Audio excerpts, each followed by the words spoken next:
Hi everyone. I'd like to start off my speech by telling you that I will be discussing my favorite dessert of all time, ice cream.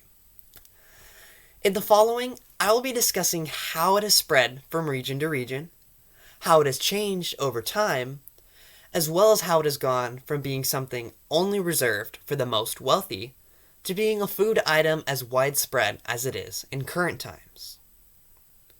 Now, if I told you that even with our bustling market for this frozen treat, with the well-known brands of Ben & Jerry's, Dreyer's, Breyers, and even the huge ice cream chains like Baskin-Robbins and Cold Stone, that we did not actually invent it. In fact, we didn't even get close.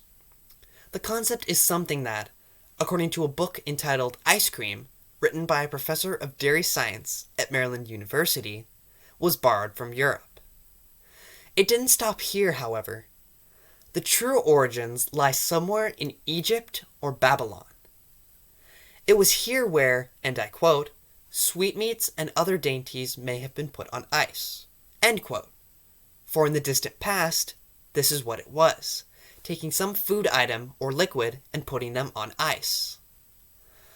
Europe actually acquired the idea after Marco Polo returned to Italy from his time in Asia, when he acquired many recipes that were used for thousands of years. From there, it spread to England, Germany, France, and many other European countries. On a website made by the IDFA, or the International Dairy Foods Association, there is evidence of ice cream's existence in the New World from a letter written in 1744, showing just how widespread ice cream had become by this time. Going from its origins in Africa, east to Asia, then west to Europe, and then even more west all the way to the Americas. From the time that it had been invented, all the way up until the 1800s, it had been something reserved only for the most wealthy. This is in part because of how much time and resources it took to get the foods necessary, as well as because ice in and of itself was a luxury. The invention of insulated ice houses allowed ice cream to stay colder for longer periods of time, which in turn allowed it to become more widespread and let it reach more consumers. As I mentioned above, the dairy ice cream that we know today is relatively new, considering the scope of how long this food has existed. When you look at the ingredients in modern times, there are usually many milk products, sugar, and other flavorings.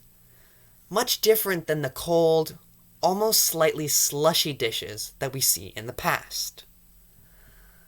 In the last few minutes, I have explained how ice cream has gone from one part of the world to another, starting in Africa and ending all the way in the Americas. I have also explained how it has gone from being simple foods that were made cold or frozen by contact with ice to being complicated dairy concoctions like we know today, as well as how industrialization has resulted in the creation of many cooling devices that have allowed ice cream to stay cold for longer periods of time and extended its shelf life, allowing it to spread to more consumers. Alright, thank you for listening to my speech.